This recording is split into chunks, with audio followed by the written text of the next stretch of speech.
Felipe, thank you so much for sitting down with me today. I appreciate it. My pleasure. So let's take a look back at your career to start here, because a lot of people are engaged with your music just for the sake of it being really amazing music.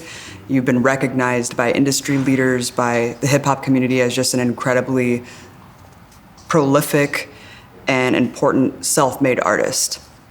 But also you have chosen to use your music as a vehicle for politics.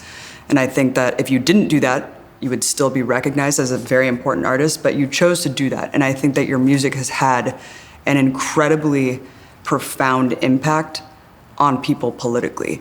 So I think just looking back at all of your work, how do you feel about that? How do you feel about your music serving as a politically transformative event in someone's life for so many people? To a lot of people, revolution is sacred, so I expect them to have a cynical view of it. I always see people that are skeptical when we discuss these types of issues, because to them, that struggle is infinite. That struggle represents something more than just themselves. It represents an imbalance of just humanity in general.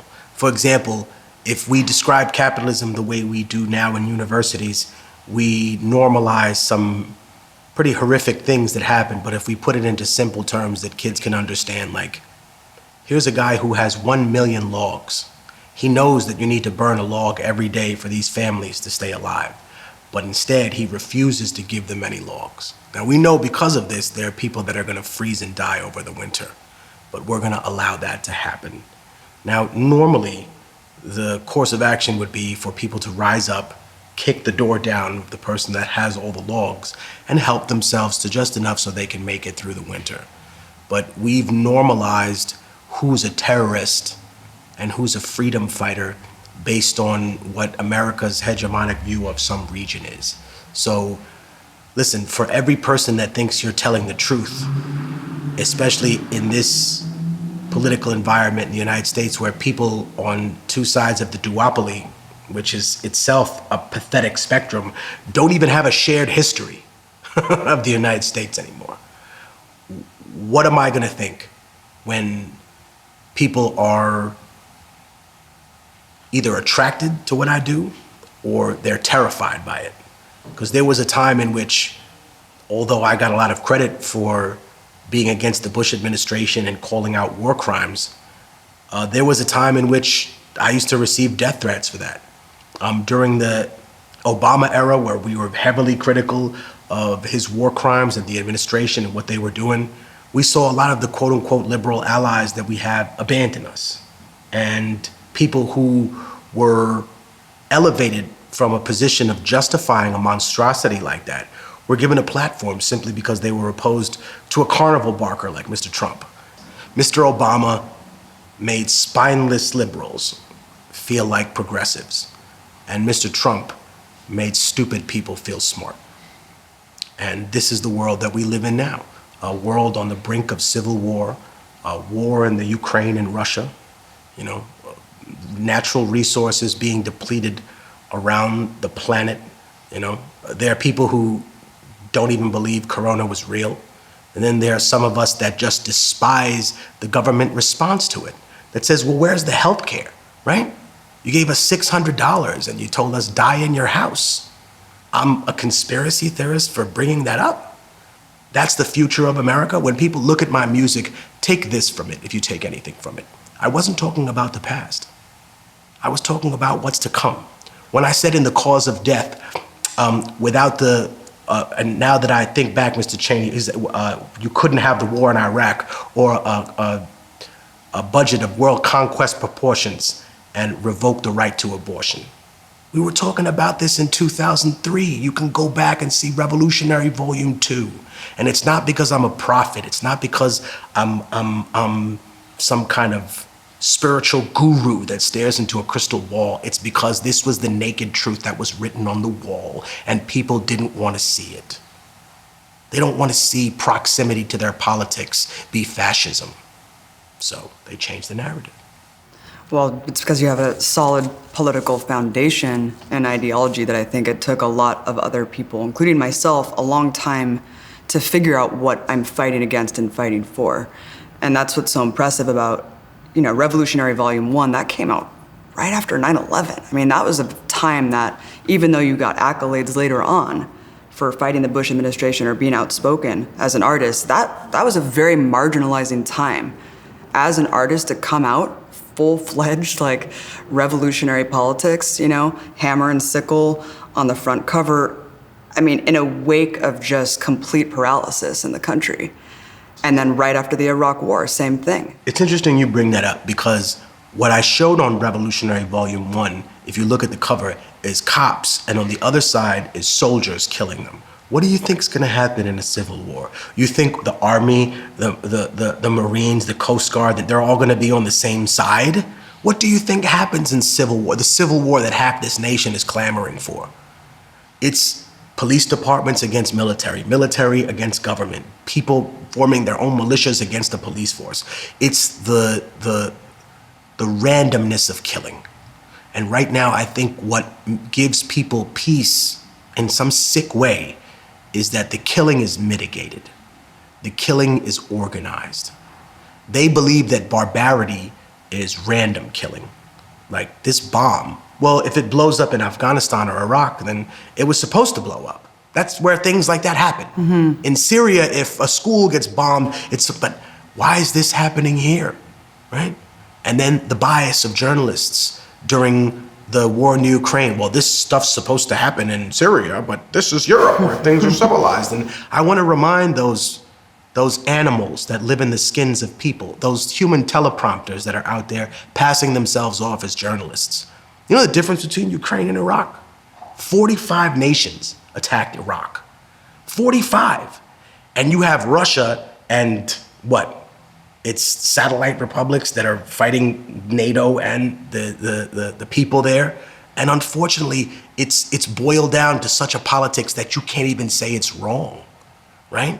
I risk being alienated politically by maybe people I know in Russia because I say this war is wrong. Yes, it's wrong. It's disgusting. But at the same time, I can turn around to the United States and say, how dare you tell people that the Russians are ignorant to what's going on in the Ukraine? I'm sure they are, but I'll do you one better. I bet that Americans are just as ignorant, if not more, to the atrocities and murder, rape, and torture that took place in Iraq and Afghanistan. So we have no moral high ground here.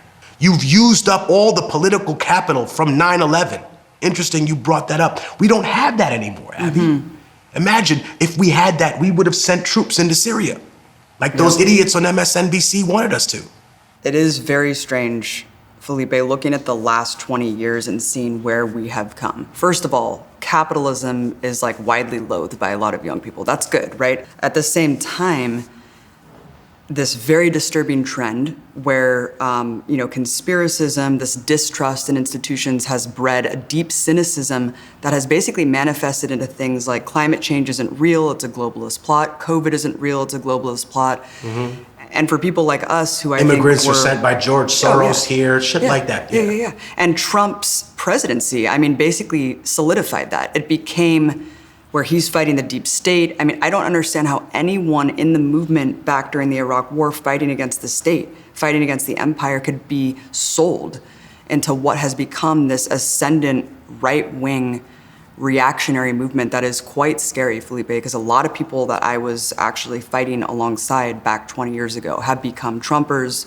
QAnoners, and it's become scary. And it is becoming what you said. On the precipice of this civil war tension that is ratcheting up day after day.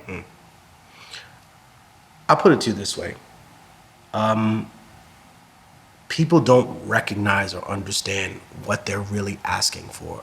A civil war means that the United States gives up its position as number one. It means that the world belongs to Russia and China.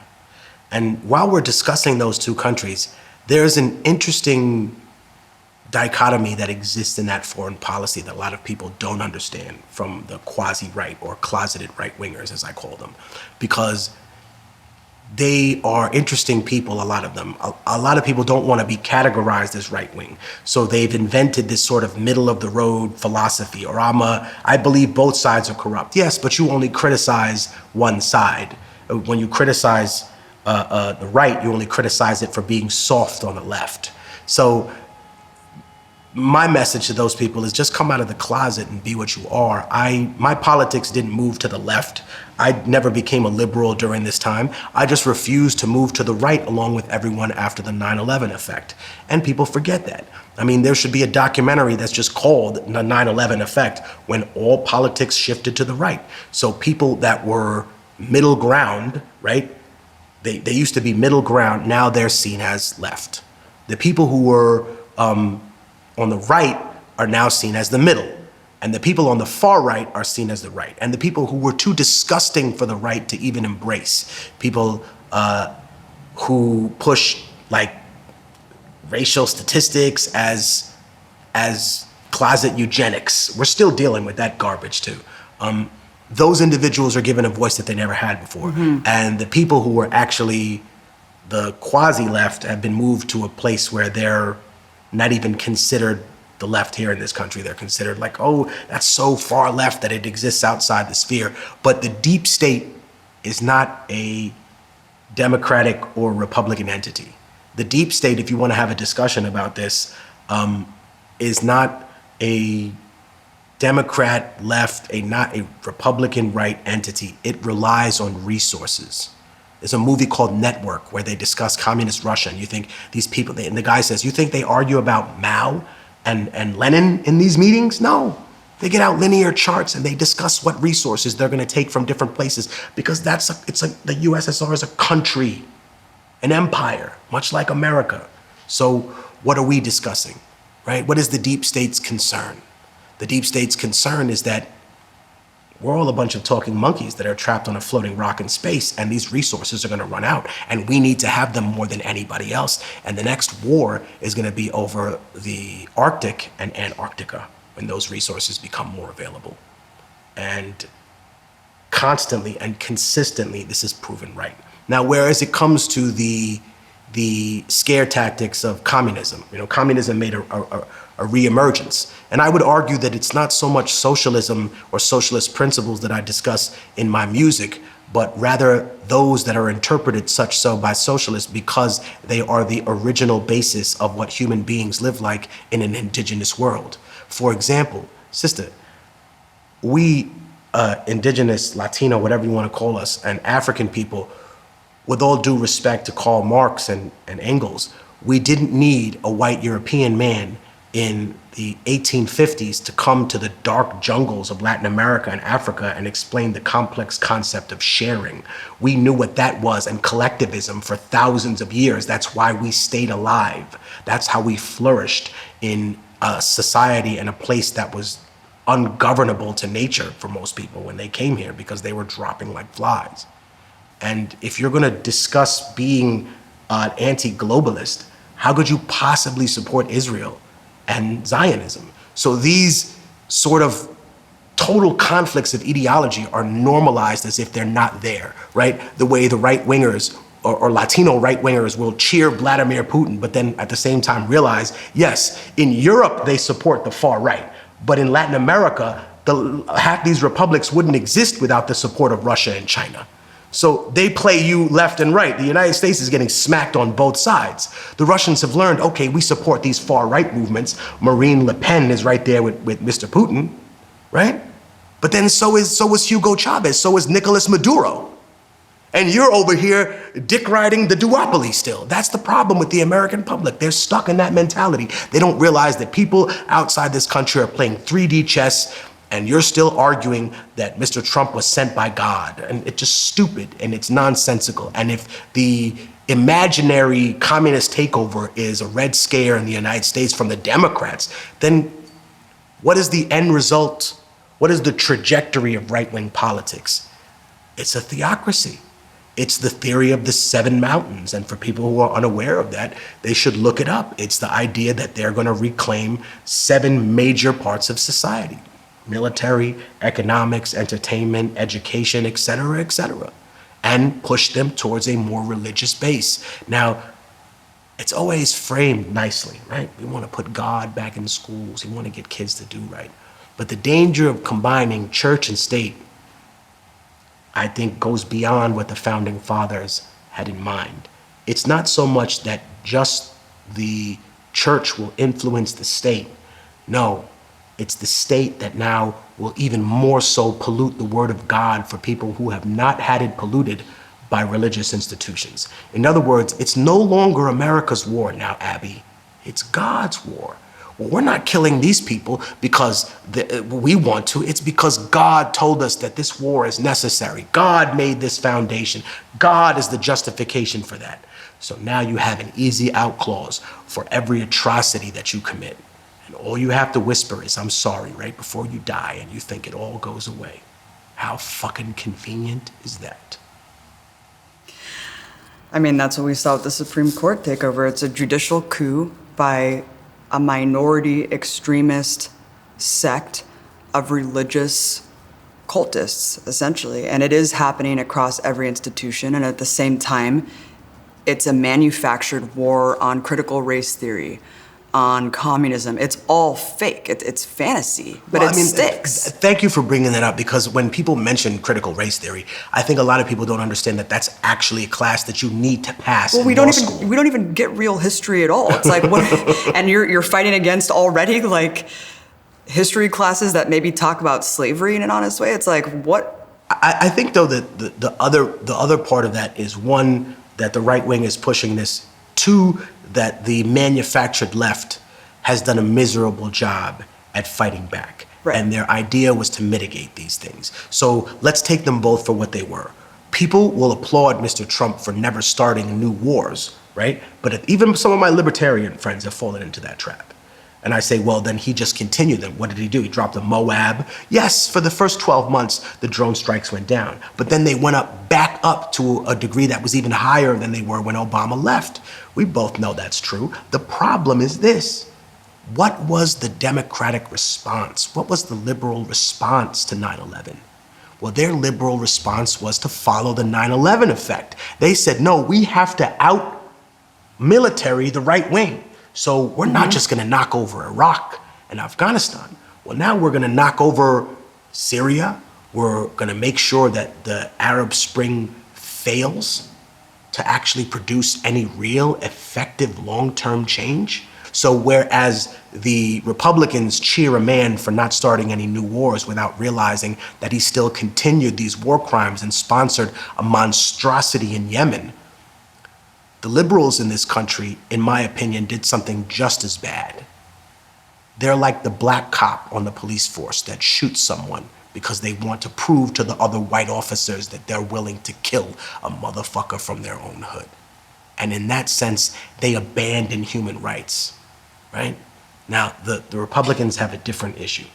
Whereas the Democrats abandoned human rights in order to prove that they were militant to have the country, the Republicans have decided to make themselves God. And the revolution for them in this country doesn't come when communist Democrats get control. No, it comes when they realize that they no longer need the Republican Party as a shell for what they really want. I think a lot of people don't realize that when they welcome these kind of theocratic, really, really narrow-minded movements, that you're creating like this American Taliban mentality. You don't realize it because you've normalized it as if Christianity was brought to people in peace. No, people were forcibly converted like every other religion with that.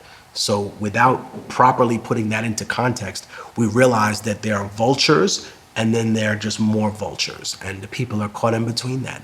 It's not just so much a cynicism for government, it's a cynicism against both of these parties. But the way it plays out is different. The cynicism from the right is we don't need these Republicans to be here anymore. They're just stopping us from doing what we really want. And the idiocracy and cynicism from the fake left is we can still reach out and get the middle ground of these people. That's all they care about. We just need to move to be more militant. We need to show them what we want. Well, and the liberals actually fought Trump from the right several times about trying to advocate normalization of relations with North Korea. I mean, him just saying rhetorically that he was against wars, that he wanted to withdraw from some countries that he didn't actually withdraw from, that was fought from the right. Like you said, I mean, trying to push militaristically that we're bigger than you, we're stronger than you, how dare you try to retreat, right? I mean, at the same time, Trump was not retreating. I mean, he tried to do a coup in Venezuela, increased drone strikes 300%, assassinated General Soleimani. I mean, the list goes on, which pisses me off so much that they use him as a foil. He was its anti-war candidate, including libertarians, which know better than that. They should. I just can't wrap my mind around the evolution of like conspiracism, like how we have a sitting congresswoman, Marjorie Taylor Greene, that says actually 9/11 was an inside job. She's batshit crazy. One of these Christian crusaders on the tip of being an anti-gay bigot, fear-mongering about groomers. It has become almost a right-wing perspective where questioning the government, which should be like left, I mean, a left critique of like institutional power, right?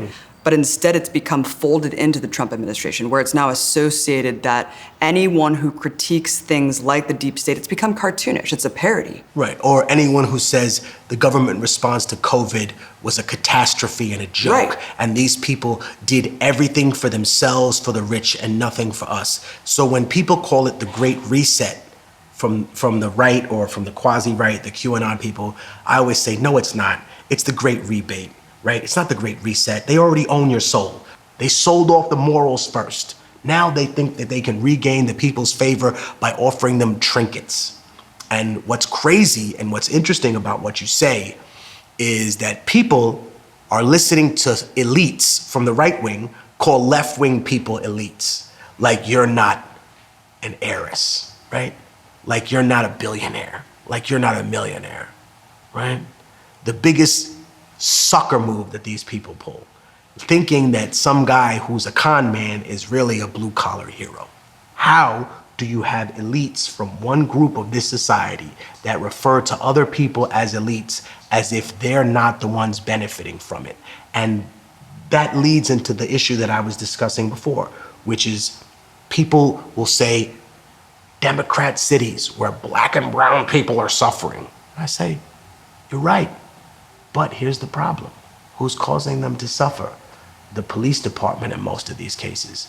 Is the police department a left-wing entity, or is it by and large in this country a right-wing bubble entity that exists even in the most democratic cities? Those people have like 99 point some odd percent right-wing.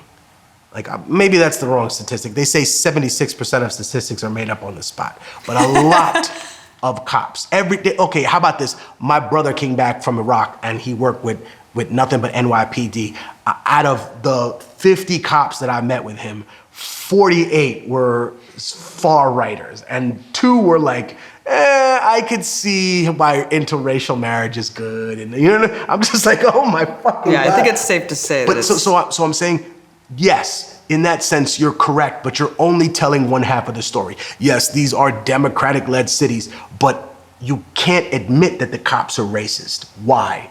Why is that? You know why? Because they have a proximity to your politics. And looking at Biden, you know, you mentioned the police, and I think that this is really important. The fact that Uvalde just happened, you know, over 50% of that budget was used for police. How many police forces responded to that mass shooting? How little did they do to save those children? They let them die, right? Was it because they were undocumented? Was it because that they were Latino? I don't know why. But it really is amazing that even on the heels of Black Lives Matter and how many people are aware of what's going on in this country, still the Biden administration gives $30 billion to police, $2 billion to fight climate change. This is where we are at. Even with the biggest protest movement in history of this country. These people don't fucking complain who run shit. They co-opt the movement. That's their job, to co-opt the movement.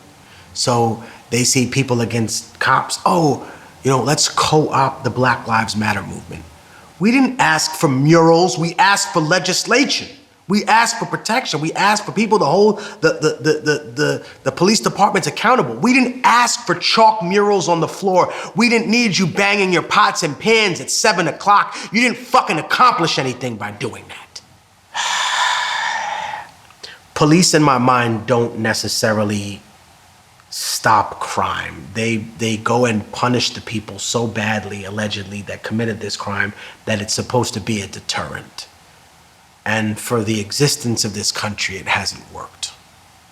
It just makes people feel good that we hurt the people that hurt us. It doesn't stop them. It doesn't address mental health issues. During the 60s and 70s, there were like, it was like 500,000 beds that closed in mental hospitals and people ended up on the street. It's obvious why these things happened. You know, the drug war destroyed our community, left it absolutely decimated. Those are things that we don't discuss. Those are things that we don't discuss in context. Those are things that we can't discuss because they're still part of our reality. That's the problem. And when it comes to Uvalde, you couldn't stop me. I'm a citizen. I mean, everyone's a quarterback on Monday, but I can't imagine my children being. There was a woman who jumped the line, who got arrested. They're harassing her still. Went in there, and they're still harassing her, even though every single one of those cops is a disgrace to every single person that has ever put on that uniform. They deserve no sympathy. And the fact that people were even trying to make excuses for them. Some of you could walk into a sneaker store and find a boot to lick, and it's disgusting because they've never been really critically challenged by the belief that the police are not there to do anything except to protect the power structure. Prison isn't full of criminals, it's full of poor people who happen to be criminals. Well, where's all the people in Jeffrey Epstein's black book? We never hear about them. Where are the people that Ghislaine Maxwell sold the kids to? We didn't hear that either. Right? We never heard about, and I went to Haiti in 2010, and we were helping the people after the earthquake, and the independent artist that we work with had a song called Où est les enfants, which means where are the children? And they told me and other people, hey, some children were brought out of the rubble, but we never saw them again. So me and a couple of other people, we tweeted about it, we talked about it. Everyone was like, oh, they're probably lost. Until a year or two later, what happened, Abby? All those news reports came out. Crooked officials from the UN, crooked officials from Haiti, crooked officials from NGOs were paying for children to be sexually trafficked to Eastern Europe, to other parts of the world. This is what gives the cannon fodder for conspiracy theorists. But that is the real because it's QAnon. actually true. But That's yes, the real. and that's why when those people were going hard at the U.S. government during the Obama era, I was totally willing to join them. Yes, that's 100% true. Yes, we need to fight there. That's why I'm going to tell you the truth. I'm not angry at those people. I'm telling them you have a point, but you've chosen a golden calf. And you don't realize that the emperor's not wearing any clothes. And you're afraid to be called stupid or be called a rhino or be called a Democrat or a Marxist. Really? A Marxist? So we set up free enterprise when we go to other countries, right? We set up a free market when we go to some other place, or do we set up a monopoly? What do we do? Do we set up a competing market for multinational corporations when we enter a country, Abby? Or do we want one country to be the company store that just happens to be from the United States? I'm sorry that no one's coming to help you.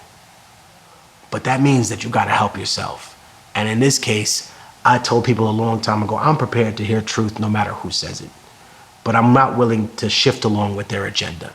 The first one that right-wingers went at is to prove that somehow Nazis were part of the big socialist movement around the world, right? As if they weren't far-right fascists. They keep talking that about was that, the man. first nail that they put in there. You know how you split a rock, you put one nail in a giant rock and you just hammer it in there and you keep nailing more nails. That was the first one. That was the first one they lost. And that is hysterical to me because I'm like, okay, if you actually study Nazi Germany, you'll realize there were like 3-4 corporations who had like a company store and basically ran everything and they were pocketing all the money. It wasn't a socialist entity, it wasn't communist. They were fighting over their territories in Africa. The sick part that people don't realize is that after World War II, it bumped up the liberation of half the quote unquote third world. And they're not developing countries, they're not underdeveloped. They're overly policed, they're overly controlled, they're consistently bombed. And what we see from that is a total projection of what they're doing. So when we talk about white replacement theory, they do that so they don't have to discuss indigenous replacement practice. It's not a theory, you fucking moron. It's a practice that you people had to get rid of indigenous people. During the Great Depression, you deported 1.5 million American citizens who happened to be from a Mexican background so you could get more poor white people jobs. Right? Well, this is what I'm talking about. There's no connection or critical thinking about how refugees enter this country, where they're coming from, the systemic causes of these things. Or what land they're going to live on. When people say they're giving away things for free for people. And I said, have you ever heard of the Homestead Act? Have you ever heard of all the acts that took place in the 1800s where this government gave away land that did not belong to them but belonged to indigenous people, to other people? But that's gone from history. And it's almost unpatriotic to bring up in some circles. So there's a total disconnect. As I said before, we don't even have a shared history in this country. Some people believe that we were playing with dinosaurs like the Flintstones, and that population of people is getting bigger. Other people, like, listen, I get into arguments with people all the time that because I'm sometimes go back to Peru, and I'll see Mormons there, and they're around, and I'm like, let me ask you something. I read your book. And they're like, really? I'm like, yeah, I read the Book of Mormon. And you believe that America was populated by white people, and that one tribe of white people killed the other in like 5,000 like BC. And as to punish them, God painted the group of people that killed them and survived brown, and those were the Native Americans. You believe that? And the guy's like, that is part of the gods. Listen, you're very polite. You're nice people, right? You make nice apple pie. But your politics and your proximity to fascism, murder, and genocide make you less than what you think you are. You mentioned the deaths in Iraq and, the refugee crisis. It has to be said that it's projected up to 50 million displaced people forcibly ejected from their homes as a result of these wars. 6 to 7 million, because when we talk about deaths, we don't just talk about direct killings, but it's the infrastructural collapse, it's the lack of access to resources, it's all of those things that are compounded exponentially. With every death, there's 6 times more that die as a result. And so it's just, the hypocrisy is absolutely mind-boggling, but at the same time, like you said, it seems like reality is becoming severed and detached more and more, where magical thinking has taken root on all sides. I mean, you have the liberals, they're the fake oppositional party, but they also think that Russia controls this country. Felipe, they think that Russia installed Trump.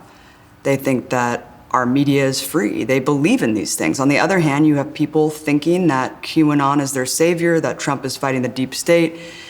It's really hard to wade through and actually find like common ground with people. And I guess I'm just a little surprised because I feel like we're going backward at a really rapid pace here. I'll share a personal story. I knew someone close to me that went full QAnon. Yeah. And they really thought that like Mr. Trump was gonna come back. And it was sad. It was like watching someone who's waiting for their dad who's never gonna show up. I've had friends of mine who've been abandoned by their father, and I know that look in their eye. I know the look in their eye of a kid who's like, I know my dad's coming home. I know he's coming home. And that's the same stupid look I saw in my friend's eye. And I said, I can't rock with you no more. You're fucking crazy, dude. What's wrong with you? You really think he's not coming back? They're not doing this. They're using you to fundraise, right? The things you hate about them or about liberals are now the same things that you practice about conservatives. Blind faith loyalty to this. And what I see on the internet is a lot of block profiles, a lot of intellectual cowards who just shame people for their opinions. You don't really want to fight. You want to snipe me to try to get me to stop. You want to get me to stop talking about these things. Every time I bring up the kids in cages, you bring up, yes, Mr. Obama did. Thank you for telling me that the sky is blue, water is wet. But he's not in power anymore. Right. We're talking about Mr. Trump now. But now that Mr. Biden's in, we want to talk about the kids in cages again. Oh, well, what about Mr. Trump? Well, he's not in power anymore. Yep. Are you the same motherfucker that said that to me before? Well, I can't rock with you. When Trump was in power, it was all about Obama's drone strikes, not Trump's increase of them. It's just... But that's the hustle, because the deep state is not left or right. That's what these fucking morons have forgotten. Or not all of them, because let me be fair, there's a lot of people who have not sold out. and not just move completely right. Because it's easy. You can automatically get a fan base. You don't have to ask hard questions. You don't have to really do research. You don't have to rehearse. You just show up and scream the left. As a matter of fact, if I took the phrase the left away from these people, half of them would lose half their vocabulary. You would have to edit half the show. But that's the level that it's gotten to. And I think it's literally because of twofold. Like you said, right wing pushing this, and then during the election, Mr. Trump, as we both know, attacked Mrs. Clinton with left wing talking points, right? Your proximity to these fascist regimes, your proximity to Saudi Arabia, you're getting money from them. Well, what did he do, right? Yeah. Then, oh man, you don't care about other people. You want endless war. But this is the point I'm trying to make. People didn't see that. So they expected, oh, here's a balanced guy. No, here's a guy. He's a con artist. Who's a con artist who's being advised by a bunch of white supremacists who aren't stupid, who are smart people, right? Let's not pretend that just because dude wears 6 shirts and looks like a disheveled like grimace, that he's not smart. These people, that's where the fake left makes their mistake. Don't underestimate these people's intelligence. And Bannon's strategy of co-opting left ideas, disaffected Bernie people, folding them into reactionary politics, it's actually working in droves. It really is. And you have COVID and climate change, which are 2 huge issues that reveal the institutional failure of the state and of capitalism, folded in now to, no, it's actually the Great Reset. No, it's actually a distraction. I think, though, one of the other things that we have to contend with is that there are a lot of things that we don't know about, that you and I are not privy to, that are probably even more disturbing than the things we haven't seen. And from that perspective, I can understand why those people think what they do. Because this country showed me images of dead Ukrainians during the beginning of the war. They showed me a tank running over an old man. They showed me an old woman getting shot the fuck up. They showed me children blown up all over the street, Abby, and I'm gonna tell you, I didn't take that easily. Right. I was disgusted by that. But I'm also the person that before WikiLeaks went out and said, no, I wanna see these pictures. And other journalists were like, okay, you really want to see this shit? I said, yes, I want to see what the fuck are we doing in Iraq? Show it to me. And when they showed it to me, I fucking threw up. I was like, why aren't we seeing this? I understand why they're like that. I'm not, on one end, yes, I'm angry that people We've been lied to our whole lives. Had to sell out and go to QAnon and believe some freak fuck shit that's not true. But the sick part is that the level to which these people have gone to hide their crimes is part of the reason that we're here. And then there's the online rage farming, right? You're not posting to actually make a point. You're posting because you want to rile people up. And rage farming is real because you're not actually providing solutions to stuff. You're not talking about it in any sort of context that's anything except trying to cause issues between a community, right? You're not coming to any real clear conclusion about it, and you're not regulating the response. Well, there's several things going on. First of all, it's the survivability of even alternative media, where you have to feed the algorithm, you have to be sensational, you have to give people what they want. It's very hard to actually do real journalism. Look at the censorship that's taken place, technocrats who are curating our reality, working with these insidious players that work in these shady think tanks, that work for defense contractors. And it's all for our own good, right? The mass censorship we saw taking place, RT being removed from all these platforms, memory hold from our collective consciousness. Like you said, the forbidden viewpoints, right? That liberals tell us need to be sanitized from our reality. Those people don't go away. They just get relegated to another darker place and feel like they're part of the true reality. Right, and they feel like they're oppressed. Right. You're not oppressed. You don't know a fucking day about oppression. Okay? The other problem that I have is when people talk about the lockdowns being like jail. You know how many people I had to smack in the face, like literally be like, yo, what did you say? Like, oh man, you know, it's like being in jail. There's nothing like being in jail, dude. okay? There's nothing like that, all right? It's nothing. Is someone stripping you every time you have a search in here? Huh? You got TV, you got the refrigerator, you could call a girl over, get a COVID test, pop off for a week, right? Do your thing. You know how many COVID families there are? COVID babies that are running around the world now? Of course, don't call it that. That's also the problem, the genuine disconnect with how the average people are living. You know, when I went to and you said it best, we have every right to criticize the government's abysmal response to COVID. Yeah, it's not a conspiracy theory. That's true. They fucked us over. They gave us nothing. They let us die in the streets. And for the people that think, oh, well, not everybody was dying. Okay, let's take the reversal of that. They use that to justify a fucking 50% inflation rate on everything. We wouldn't have swallowed that as an American public without COVID. Huh? The cup of coffee that used to cost $1 costs $2 now. We would have never gone for that shit when that came out. Those people that say the Great Reset, no, like I said before, they already own you. They already got you after Iraq and Afghanistan when they made you be complicit to all that. What they got now was their money back. Big corporations that bought out the little guys. I'm 100% with you guys on that. Where all the people, oh, conspiracy. No, I'm 100% with y'all on that. Yes, they did use that particular thing to take over. But what you said is so correct. People should have the audacity to rip their government apart for what has happened to them in terms like that. Because what is the end result, right? What was the end result? Are we healthier? Are we safer? They got exposed, and all they had left was audacity. You'll take what we give you. You'll get what you'll get. The Democrats made every promise to black and brown people that they possibly could. Broke them all.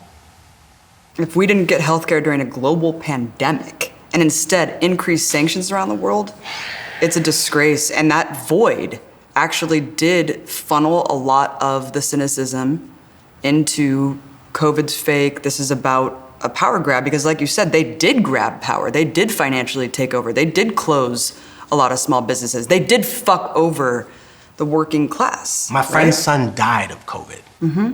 Okay, it's not fake, but I can at the same time recognize that this government did things while people were spooked and terrified that were not beneficial to the people, but beneficial to the government, right? But now, just like 9/11, sister, you've used up all your political capital. You've created a situation, just like I said before, that relates directly to 9/11, to the point that if there is a terrorist organization that really does want to harm the United States, half the people in the country won't believe that it's real. Think about that. That's true. If there really was a new terrorist organization that just popped up out of nowhere, what are going to be the first comments underneath there? You and I both know this is a CIA manufactured, this is, and they might even be right. Who were we supporting in Syria? Al-Qaeda, people who were, and you know this, we were supporting people who were linked to Al-Qaeda. I thought that's who we were fighting against. The Syria thing really fucked me up, Abby. And then it leads back to why I believe some of these conspiracy theorists believe what they believe. Radical Islam has always been America's best friend, has always been a tool for the West, right? The Al-Qaeda people, oh man, they're so terrible. But what were we using in Afghanistan? Jihadists, the precursor to Al-Qaeda. Look at Ukraine. Ukraine. We're willing to put aside the ideology of fascism and say it doesn't matter that these people believe far-right things or that maybe some of them are into Nazism. They're fighting against Russia. What did I just hear? What the fuck is this? And of course, then there's some Russian propaganda. All these, the Ukrainians But at the and same Nazis. time, No, we're they're against not. Russia because they're far right, yet we're supporting a far right ideology to just use Ukrainians as cannon fodder, right? I mean, it's truly sick. I'm sure you saw this when The Guardian, Sky News was displaying a Molotov cocktail workshop live. Guardian showing diagrams of where to throw Molotov cocktails inside of a Russian tank, how to best kill Russian soldiers while at the same time calling Palestinians terrorists. I went to Afghanistan in 2009 to open up an orphanage and a school. And I had the pleasure of being able to visit places that are blocked off to Americans. One of the places that I visited was the tomb of Shah Massoud, rest in peace. And it was in a place called Panjshir Valley. And if I tell Afghans that I went there, they're like, they let you into Panjshir Valley? And I'm like, yeah. On the road to Panjshir Valley, it's lined with armored vehicles, all of them. Old British carriers from way in like 1890. Then there's Russian stuff. Then there's Taliban vehicles, just littered all over the place. And I say, why do they leave this here? I see kids using them as a jungle gym, Abby. Using a fucking Russian tank from 1976 as a fucking jungle gym. I said, why do you keep these things here? And the old man said, as a reminder that you can come here, but you can never leave. I sent a chill up my spine. I sat in one of those Russian tanks, small tank. It was on the side of a mountain. Walked in, and you know what I saw? I saw on the floor, there was this folded metal. Looked like Superman had just, all on the roof was this kind of black ink looking stuff. And for a long time, I just sat there, and then I realized, oh, this is old coagulated blood that's melted into the metal. This isn't ash. This is blood. I was like, oh my God. And then I looked around, I was like, yo, somebody died right where I was standing. And I just got a chill. I was like, and then I thought to myself, you know what? Somewhere in Russia, somewhere in Moscow or St. Petersburg or some small little town, somewhere in Tartaristan or Chechnya or Dagestan, there's some mom who sent her kid here, and he died here for what? And her pain is no different than the pain of a mother who sent her child to Iraq. To die for what? That's what I learned when I went there.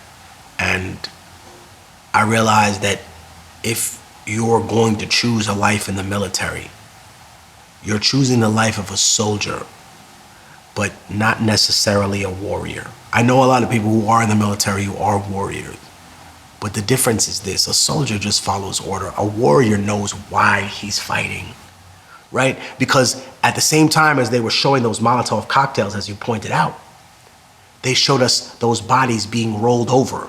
And they showed us the people dying in the Ukraine as to bolster effects for the war. But they called Chelsea Manning, and they called the people from WikiLeaks, they called Julian Assange traitors to this country just for showing us what the hell was going on, because this was supposed to be in the news. It's quite amazing and astounding to see the political establishment and media establishment pretending that war is novel, that it's not a permanent warfare state, that war crimes are reprehensible, right? That this is all new, that war is an abomination, and that the whole world should band together to basically expel one country from the global economy for doing what the United States does on a daily basis.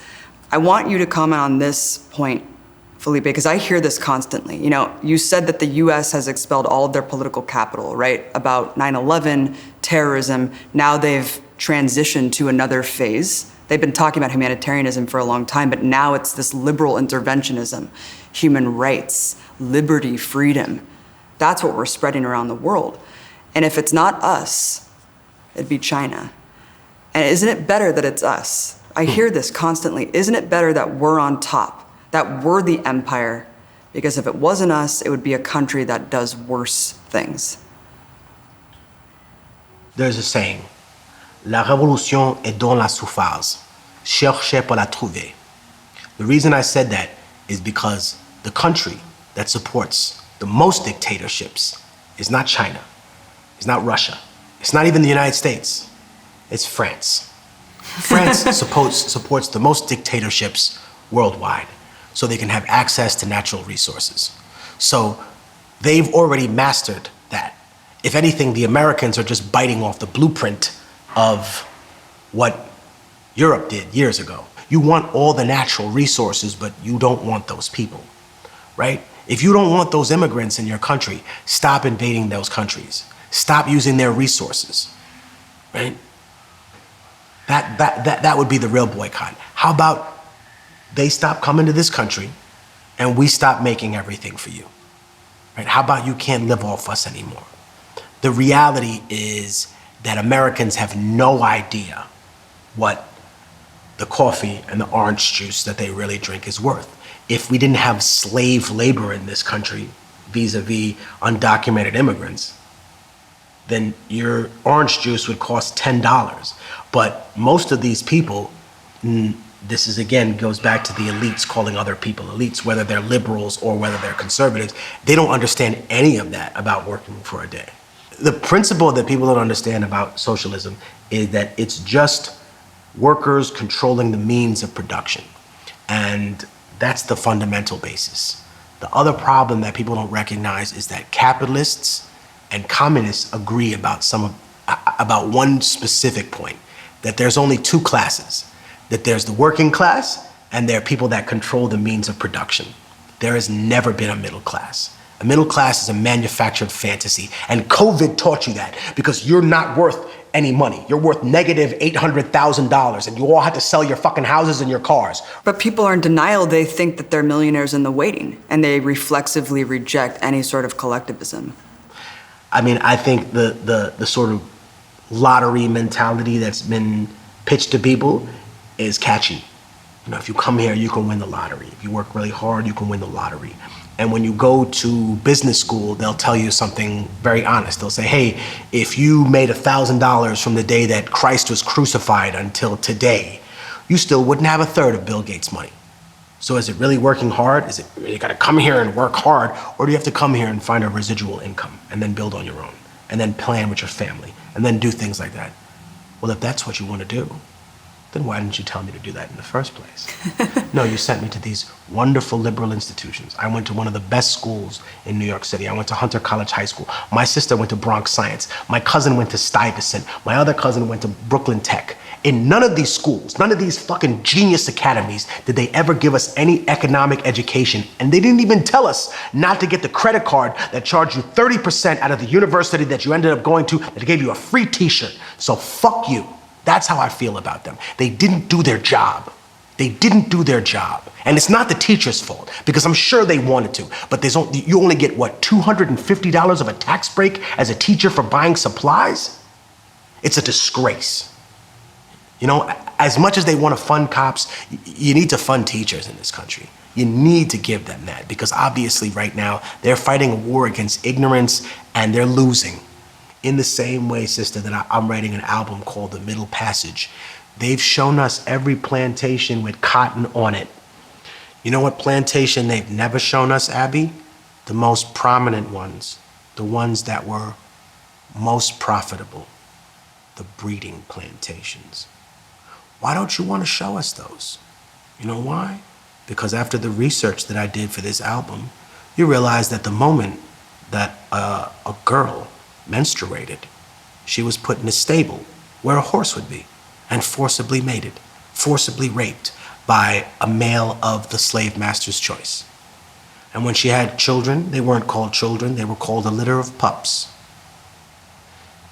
The punishment for raping or killing a person in medieval Spain is gelding. Gelding is when you take hot pincers and you take a man's balls and dick off root and stem. Killing a person, law of the Bible, right? Medieval Spain, super religious. You killed a man, he should be killed.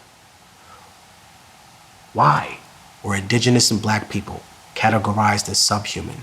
So under the law, you would not be punished for the things that you did to us. That's why. You used to be proud, right? Used to be proud, white America, of rape and murder. Used to be proud of colonization. Used to, wow, that made us tough. And then you got ashamed of it.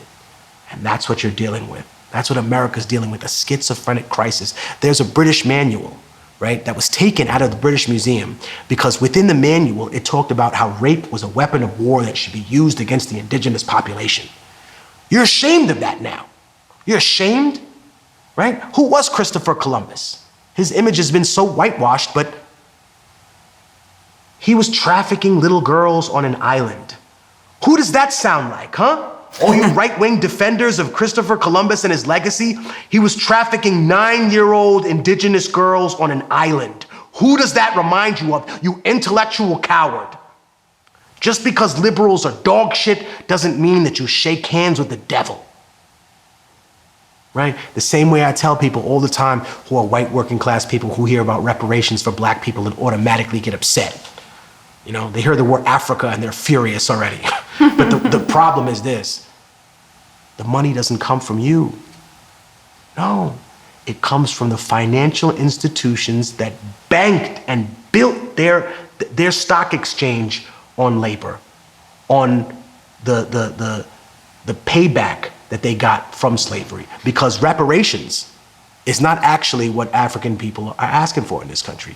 African American people are asking for the other half of reparations. You see, America already paid reparations at the end of the Civil War to slave owners. They gave them money per black person that they let free. And they refused to honor the people that were actually victimized. So until you do that, you will always be cursed America. And you can call me a communist, a socialist, but you know what? It doesn't matter what you call me. You know that I'm right, right? And you know that I stand more for indigenous rights than I do for the European interpretation of a left-wing ideology that doesn't always work in a cookie cutter scenario when you plug it into Latin America. Because at the end of the day, that was still being pushed by two large governmental entities that wanted to challenge the United States' control of the region. We're tired of being pawns. You're doing the work on the ground. You started a mutual aid organization during COVID. Talk about the work you're doing and also your new album that you're working on. I hear you're working on a book as well. Yeah. I started Rebel Army Runs, I believe, March 2020. I went into a supermarket with my folks. I think for me, when I went in the store and I saw people strewn on the floor, I saw a little old Jewish lady and she was just grabbing a cabbage.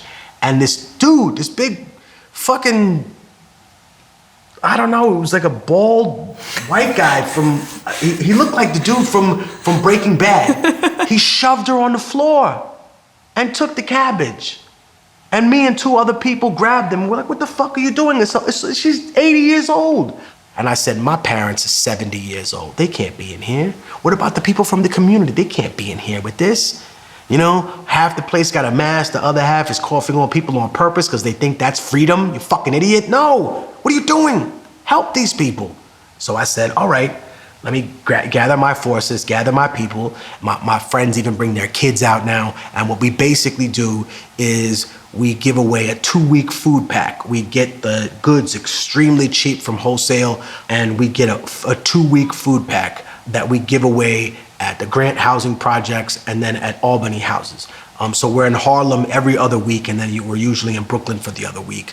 So I tell people all the time, it was not an easy decision. It cost me money, it cost me time. But when I saw the people in line and they had nothing, Abby, nothing. The women in Albany Projects were using ripped shirts as feminine product rags, right? A ripped shirt is a maxi pad because there wasn't just a toilet paper shortage, there was a maxi pad shortage. So we out here giving away pads to women, right? Sometimes it's thankless. Is that gonna make me stop doing that? No. If you want to support us, we're at Rebel Army Runs on IG and on Twitter. There's a link in my bio on all my social medias. And we have the accreditation now statewide for 501c3. So we did it. And we're going to keep doing it as long as we can to ensure that people get help. And again, the people that are in line are mostly elders, okay? These are people who have nothing. These are people who, again, when I was servicing them, some of them are immunocompromised. Some of them are cancer survivors, right? Just like my mom. So I was so surprised and I was so blown away when some dingbat, of course, from a block profile would be like, why are you wearing a mask and gloves? I work for the city. Basically, I mean, I don't work for the city, but I have to have the city. The city has an ordinance. You can't serve food without a mask and glove. But isn't that a sign of slave? Did you revolt against America during the monstrosity in Iraq and Afghanistan? All right, so shut the fuck up while I'm helping people. Because if you're not gonna help people, Don't try to make me feel guilty for what the fuck I have to do to help these people, right? I don't mind wearing a goddamn surgical mask when I hand out gloves. That doesn't make me a slave, you fucking moron. It's not a sign of subservience to the government. You know what sign of subservience to the government? Paying your taxes during a fucking war. Not revolting when they gave us nothing during the pandemic. They already got you. They don't need to put a microchip in your arm, you moron. They got one in your phone that you carry around every fucking day. They don't need that from you. They don't need your soul. They already bought it. You already sold it to them, dirt cheap. And I'm gonna end with this. When I was incarcerated, I went to see the prison psychologist, and she said, "I'm glad you're still in there." And I said, "What do you mean?" She said, "Human beings have natural empathy. They are naturally empathetic people, no matter what race, creed, color, him or her."